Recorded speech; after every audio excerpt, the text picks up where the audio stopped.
De relance te notei no espaço em branco dos romances. Quando vi,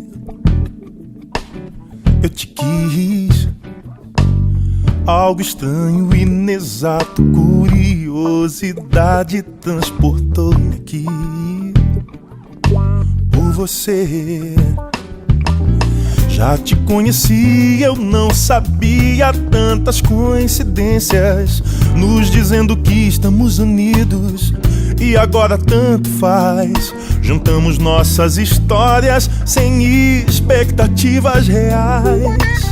Vou me precavendo e no entanto tô me aproximando de você, desprezando medos, nem me espanto, peito aberto pra te receber. Onde vai parar esse momento? É cedo demais pra compreender.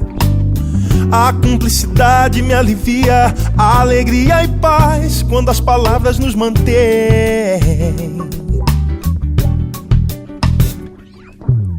De relance te notei no espaço em branco dos romances. Quando vi, eu te quis. Algo estranho, inexato, curiosidade transportou-me aqui por você.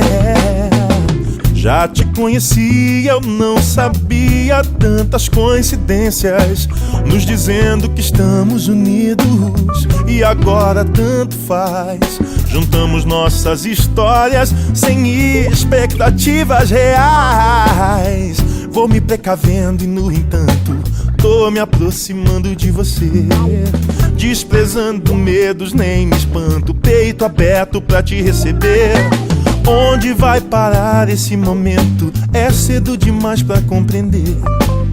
A cumplicidade me alivia, a alegria e paz quando as palavras nos mantêm. Por enquanto sinto que é verdade, você também diz que me quer bem. A distância só me dá coragem de encontrar teus braços me dizendo de onde vem a sintonia que eu achei. Nem você entende essa aventura, algo novo, interessante pode ser. Nos conectamos, surpreendemos dia após dia.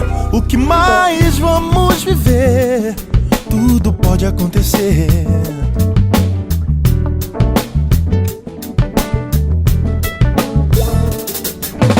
Já te conheci, eu não sabia tantas coincidências nos dizendo que estamos unidos.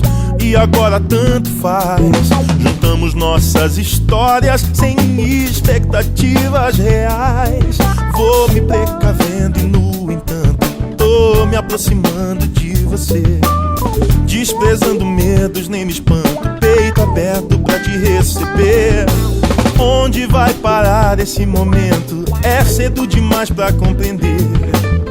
A cumplicidade me alivia, a alegria e paz quando as palavras nos mantêm.